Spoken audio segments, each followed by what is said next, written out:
السلام عليكم ورحمة الله وبركاته. الحمد لله الحمد لله الحمد لله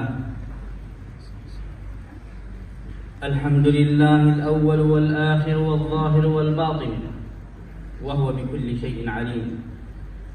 الحمد لله صلينا صلاة الصبح في جماعة، نحمد الله في هذا المسجد المبارك مسجد البقاء، نسأل الله كما اجتمعنا في هذه الصلاة في صلاة الصبح أن نجتمع في جنات عدن عند مليك مقتدر، اللهم آمين يا رب العالمين.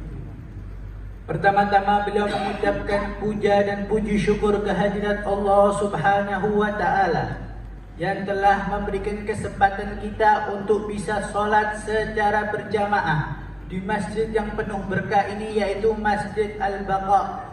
Beliau berharap sebagaimana kita dikumpulkan di sini untuk menunaikan sholat subuh berjamaah, kita juga akan dikumpulkan oleh Allah di surganya kelak. نعم، من صلى الصبح صلاة الصبح ولا سيما في هذه الأيام المباركة إنها أمان وعلامة من الإيمان أخبرنا بها رسولنا صلى الله عليه وعلى آله وسلم. Dan tentunya mengerjakan sholat subuh ini, Bu, mengerjakan sholat subuh ini, Pak, merupakan pengaman kita, merupakan tanda keimanan kita pula, dan ini sudah dijelaskan oleh Nabi Muhammad SAW. جاء في الصحيحين عن أبي هريرة أن رسول الله صلى الله عليه وعلى آله وسلم قال: أثقل الصلاة على المنافقين صلاة الصبح وصلاة العشاء. Dijelaskan dalam sebuah hadis dalam kitab Sahihain, yaitu Imam Bukhari dan Muslim, diriwayatkan dari sahabat Abu Hurairah radhiyallahu an, bahwa Nabi berkata bahwa sholat yang paling berat dikerjakan oleh kaum munafik yaitu sholat subuh dan sholat isya. وقد أخبرنا رسول الله كما جاء في سورة التوبة، وأيضا حدثنا رسول الله قال الله: إنما يعمر مساجد الله من آمن بالله. وقال رسول الله: من رأيتموه يأتي المساجد يعتاد المساجد فاشهدوا له بالإيمان. Dan ini dalilnya ada dalam Quran surat At-Taubah, bahwa barang siapa yang memakmurkan masjid maka dia termasuk orang yang beriman kepada Allah. Kemudian Nabi juga berkata, barang siapa jikalau kalian melihat seorang yang kebiasaannya pergi ke masjid, maka saksikanlah bahwa dia termasuk orang yang beriman. هذه الأيام ماذا يفعل المسلم؟ ماذا يفعل المؤمن في هذه الأيام المباركة؟ نحن في أول رمضان، إن كنت قد أحسنت في هذه اليومين فلا بد أن تكثر وأن تزداد من الخير. Ini adalah hari-hari yang mulia pada bulan yang mulia, yaitu bulan Ramadan. Tapi pertanyaannya, apa yang akan kita kerjakan untuk mengisi bulan suci ini? Jikalau kita sudah melaksanakan 2 hari kemarin puasa dengan sangat baik dalam puasa ataupun ibadah lainnya, pertanyaannya, mari apakah kita bisa mengisi hari-hari setelahnya dengan kebaikan pula? وإن كنت قد قصرت حصل تقصير في اليومين الأولين فعليك أن تنشط وعليك أن تستعد لباقي هذا الشهر الكريم. Kalau 2 hari kemarin kita ternyata banyak yang bolong dalam sholatnya atau dalam ibadahnya, kurang dalam pendekatan diri kita pada Allah Subhanahu wa Ta'ala, maka jangan sia-siakan yang tersisa dari Ramadan. Maka semangatlah dalam ibadah dan mendekatkan diri kepada Allah Subhanahu wa Ta'ala. ولذلك يقول أحدهم: أتى رمضان أتى رمضان مزرعة العباد لتطهير القلوب من الفساد فأد حقوقه قولا وفعلا وزادك فاتخذه إلى المعاد فمن زرع الحبوب وما سقاها تأوه نادما يوم الحصاد أي أنك الآن بلغك الله شهر رمضان إذا خرج أنت ستندم ورمضان مثل المزرعة أنت اجتهد ستحصد بإذن الله سبحانه. Beliau menggambarkan dalam sebuah syair yang beliau ungkapkan bahwa Ramadan ini seperti tanah atau ladang atau sawah yang subur. Perlu walaupun subur tetap harus kita sirami dan kita tanami agar kita dapat buah-buahan atau hasil panen yang sangat banyak dan nikmat. Jikalau kita tidak tanami, tidak sirami, maka kita tidak akan mendapat hasil panen sesubur apapun itu sawah. Dan itu pula terhadap kita, kalau Ramadan ini tidak kita isi dengan ibadah dan mendekatkan diri pada Allah, maka kita keluar dari bulan Ramadan penuh dengan penyesalan. ماذا تفعل؟ أقبل بقلبك، أقبل بهذا القلب، لأن أعمال القلوب هي المعيار عند الله سبحانه جل في علاه. Apa yang akan kita isi di bulan Ramadan ini? Mari sambut bulan Ramadan ini dengan hati yang lapang. Karena hati ini adalah tempat pandangannya Allah Subhanahu wa taala. وعليك أن تكثر من أعمال الجوارح لأن الأعمال قسمين أعمال القلوب وأعمال الجوارح. Dan perbanyaklah daripada aktivitas ibadah fisikal. Karena amal itu ada dua, hati dan fisik. وإذا اجتمع عمل القلب مع عمل الجوارح فإنه بإذن الله سبحانه وتعالى مقبول عند الله جل في علاه. Kalau kita bisa menggabungkan dua amal ini, yaitu hati kita bersih, kemudian badan kita tunduk dan banyak tunduk kepada Allah Subhanahu wa taala, kita gabungkan, kita akan diterima segala amalnya oleh Allah Subhanahu wa taala. Naam. A'mal katsira. ماذا يفعل المؤمن في رمضان؟ يصلي، يتقرب إلى الله سبحانه جل في علاه، يفعل الأعمال الصالحة التي ترفعه عند الله رفعة عظيمة. Marilah kita isi bulan Ramadan ini dengan amal-amal yang banyak sekali daripada amal-amal yang soleh. InsyaAllah amal-amal tersebut mengangkat derajat kita dengan derajat yang tinggi di hadapan Allah Subhanahu wa ta'ala. وهنالكم من الأعمال التي إذا فعلها الشخص خصوصا في هذا الشهر الكريم فإنها تجمع بين عمل القلب وعمل الجوارح أن يخرجها خالصة صادقة مع الله سبحانه جل في علاه. Ada sebuah amal yang kalau kita keluarkan atau kita lakukan dengan tulus dan ikhlas akan mengangkat derajat kita kepada Allah Subhanahu wa taala.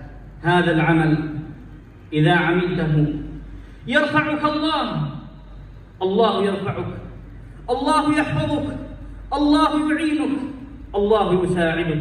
Kalau kita lakukan amal tersebut, Allah akan mengangkat kita, menjaga kita dan menolong apapun urusan daripada kita. ما هو هذا العمل؟ Amal apakah itu, saudara? سأحكي لكم قصة وستعرفون ما هو هذا العمل. Saya akan ceritakan sebuah kisah dan dengan itu Anda akan tahu amalan apa yang saya akan jelaskan. يذكر أحد العلماء يقول أحد العلماء أنه رجل من الصالحين كان قد أصابه مرض في قلبه. Dijelaskan bahwa ada sebuah kisah di mana ada seorang soleh yang hatinya atau jantungnya sakit. وكان هذا المرض مرض خطير جدا dan penyakitnya itu sungguh kronis atau berbahaya. ذهب إلى المستشفيات، ذهب إلى اليمين، ذهب إلى هنا وإلى هنا وجميع المستشفيات التي في مصر. Kemudian dia pergi ke sana kemari daripada rumah sakit yang ada di negeri Mesir. يقول فعندها قال الأطباء الآن الأطباء يقولون لهذا الرجل الصالح، يقولون له لا بد أن تذهب إلى لندن، هنالكم رجل جراح هو مختص بهذه العملية بهذا المرض في القلب. Kemudian setelah pergi ke sana kemari daripada rumah sakit di negeri Mesir, ada usul daripada salah satu dokter di Mesir bahwa hendaknya Anda pergi ke kota London atau Inggris. Di sana ada seorang yang pakar dalam menyembuhkan penyakit jantung. فذهب الرجل إلى لندن، ذهب إلى لندن وجاء إلى هذا الدكتور ورأى إلى المرض فقال له لا بد من عملية من جراحة بسرعة. Kemudian orang soleh ini datang ke kota London dan menemui dokter yang sudah disarankan oleh dokter awalnya. Kemudian setelah didiagnosa dinyatakan ini perlu dilakukan tindakan bedah. قال له الدكتور إن مرضك خطير خطير جدا لا تتأخر لا بد من العملية في أسرع وقت وأعطاه بعض الدواء. Beliau mengatakan bahwa penyakit Anda ini sungguhlah kronis, tidak boleh kita terlambat, mari kita operasi secepatnya, kemudian saya akan berikan obat. ثم قال له الدكتور نحن سنفعل لك العملية بعد أسبوع، فلذلك قد تنجح هذه العملية وقد تموت، ونسبة النجاح فقط 30 إلى 40%. Kemudian dokternya bilang, insya Allah kita operasi Anda seminggu setelahnya. Dan namun operasi ini punya kemungkinan 30% kemungkinannya berhasil dan banyak juga yang meninggal dunia. فلا بد لنا أن توقع ورقة أنك ستموت لأنه 30% من الناس يموتون من هذا المرض. Kemudian dia disodorkan surat untuk tanda tangan siap mati karena banyak yang mati setelah proses operasi tersebut. فقال هذا الرجل الصالح إني أريد أن أرجع إلى مصر إلى بلدي أودع أهلي وأقاربي وجميع أصدقائي. Kemudian orang soleh ini pamit, yang sakit tadi jantung pamit ke dokternya untuk balik lagi kota Mesir, kota negeri Mesir, untuk berpamitan pada seluruh keluarganya. يقول هذا الرجل الصالح فرجعت إلى مصر وأنا في من الهم وفي من الغم وفي من الماذا من الهموم ما لا يعلم بها إلا الله سبحانه جل في علاه. Aku kembali, katanya orang soleh yang sakit tadi, aku kembali ke negeriku Mesir dalam keadaan sumpah pikiran dan dalam keadaan terhimpit. فكان في هم وفي يوم من الأيام وهو ينظر وهو جالس أمام البيت وينظر ويوجد جزار يقطع اللحم. Kemudian dia duduk, orang yang sakit ini, orang soleh ini, di sebuah rumah tempat jagal dan melihat para penjagal sedang memotong-motong daging hasil jagalnya. يقول فرأيت إلى الجزار وهو يقطع اللحم وعنده امرأة بجانبه امرأة كبيرة في السن، إذا يوجد قطعة لحم تأخذ هذه القطعة، إذا يوجد قطعة شحم تأخذ هذه القطعة وتجمعه في كيس. Kemudian di tempat jagal itu orang soleh yang sakit ini melihat seorang nenek tua mengumpulkan sisa-sisa hasil jagalan yang jelek, baik daripada daging ataupun gajih daripada hewan jagal. قال فجئت إليها إلى هذه المرأة وقلت يا أماه ماذا تفعلين؟ ماذا تصنعين؟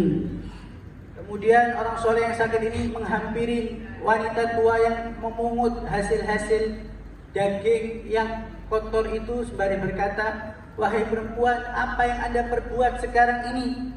فقالت إن لي سبع بنات يتيمات لا أحد ينفق عليهن وأنا أجمع هذا القليل مما يخرج من شحم ولحم مما يخرج مما لا يريده الناس حتى أطعم بناتي اليتامى. Kemudian wanita tua itu memberikan alasan kenapa harus memungut daging-daging yang tak layak makan itu. Wanita itu menjelaskan kepada orang soleh yang sakit ini bahwa aku punya anak 7 perempuan dan yatim semua. Gak ada satupun yang memberikan nafkah mereka, sehingga aku terpaksa melakukan tindakan tersebut. يقول قلت لها يا أماه أنا سأشتري لك اللحم كم تريدين؟ قالت فقط ربع كيلو أريد منك فقط ربع كيلو. Kemudian orang yang sakit ini, orang soleh mengatakan, kalau begitu biar saya yang belikan daging kepada Anda. Anda perlu berapa kilo memangnya untuk keperluan hidup Anda? Wanita tua itu menjawab, 1/4 saja wahai orang soleh. فإذا به يقول للجزار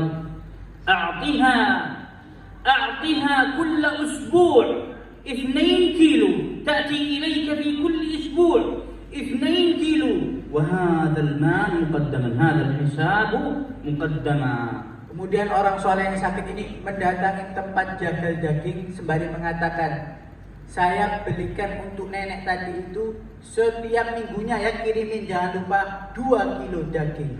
يقول ثم إذا بي أشعر أنني نشيط أنني في صحة أنني في عافية أشعر أنني في قوة فقلت لأهلي وأقربائي لا أحتاج الرجوع إلى لندن لا أحتاج.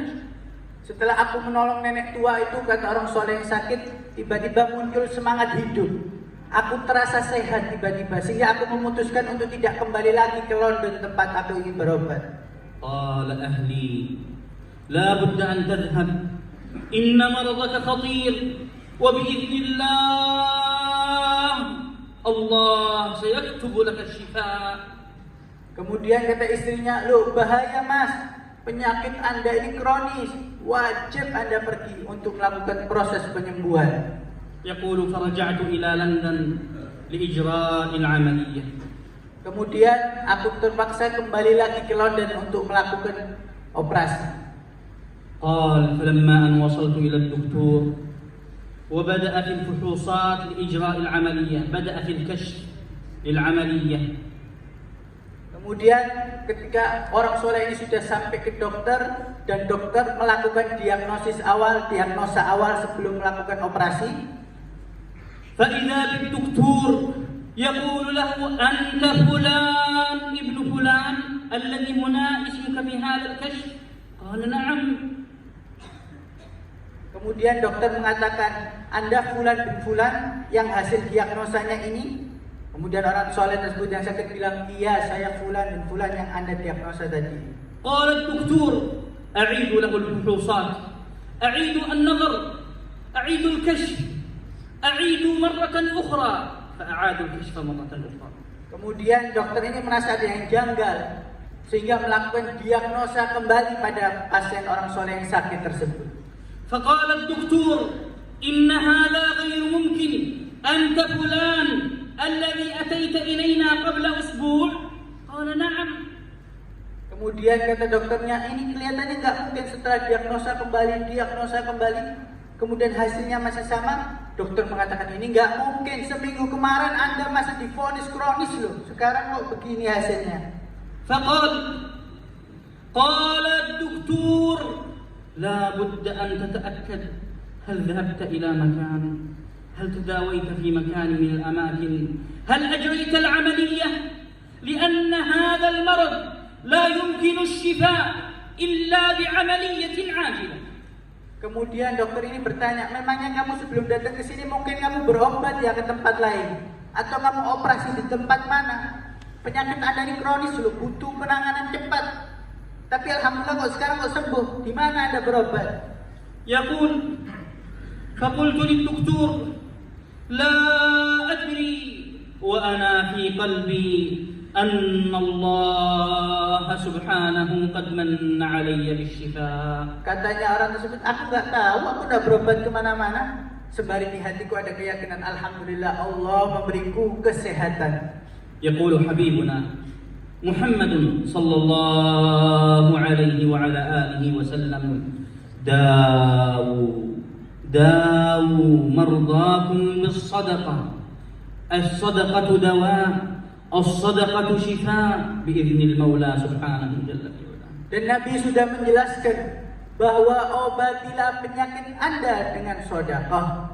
Karena sedekah ini adalah obat dan cara penyembuhan yang terbaik. نعم الصدقة شفاء كم من الأمراض كم من الهموم غموم مشاكل مصائب لا يعلم بها إلا الله بالصدقة بالإحسان ببذل المعروف الله سبحانه وتعالى يزيل عنك الأمراض والهموم. Betapa banyak penyakitkah atau kesumpekankah atau kebingungankah Allah hilangkan berkah sedekah. نعم إنه السر العظيم لا سيما إذا كان هذا الأمر في شهر رمضان العمل يتضاعف الفريضة إلى 70 فريضة والنافلة كفريضة والعمل الصالح يضعف عند الله كالجبال بإذنه سبحانه. Apalagi kalau kita lakukan hal tersebut di bulan Ramadan, yang mana satu pekerjaan fardu atau wajib dinilai seperti kita melakukan 70 ibadah wajib atau fardu. Kalau kita melakukan ibadah satu sunnah, dianggap seperti mengerjakan satu ibadah yang wajib. Dan amal kita yang kecil akan dilipat gandakan sampai sebesar gunung. كم أحيانا أنت في الطريق الله يحميك من مصيبة كان ستحصل لك مصيبة ستحصل لك آفة لكن الله يمنع عنك ببذلك المعروف بفعل المعروف بالإحسان إلى الناس. Alhamdulillah, mungkin kemana-kemana kita dalam perjalanan Allah kasih keselamatan. Bisa jadi Allah turunkan musibah, bala, Anda tertabrak dan lain-lain. Tapi mungkin karena Anda telah melakukan amal baik, sedekah, Allah cegah keburukan tersebut menimpa Anda. نعم ولذلك أتينا إلى هذا المسجد المبارك مسجد البقاء نسأل من الله سبحانه كما اجتمعنا في هذا المسجد في مسجد البقاء نسأل من الله كما اجتمعنا في هذا المسجد المبارك أن الله يجمعنا في جنات عدن أن الله يجمعنا في الجنة يجمعنا الله في مع الحبيب المصطفى محمد صلى الله عليه وعلى آله وسلم. Dan moga-moga sebagaimana kita dikumpulkan pada subuh kali ini di Masjid Al-Baqa, kita juga dikumpulkan oleh Allah Subhanahu wa taala di surganya bersama kekasih kita Nabi Muhammad sallallahu alaihi wasallam. نسأل من الله أن يبارك في جميع المصلين أن يبارك الله في الإمام أن يبارك الله في ماذا في المسؤول في المجلس في الجميع نسأل من الله أن يبارك في جميع الحاضرين وأن يجمعنا جميعا مع النبيين والصديقين والشهداء والصالحين آمين آمين. Semoga Allah turunkan keberkahan dan rahmatnya bagi orang-orang yang sholat di sini ataupun imamnya dan juga para DKM atau pengurus masjid ini. Amin amin ya rabbal alamin. ونختم مع الدعاء مع الحبيب جمال جيلاني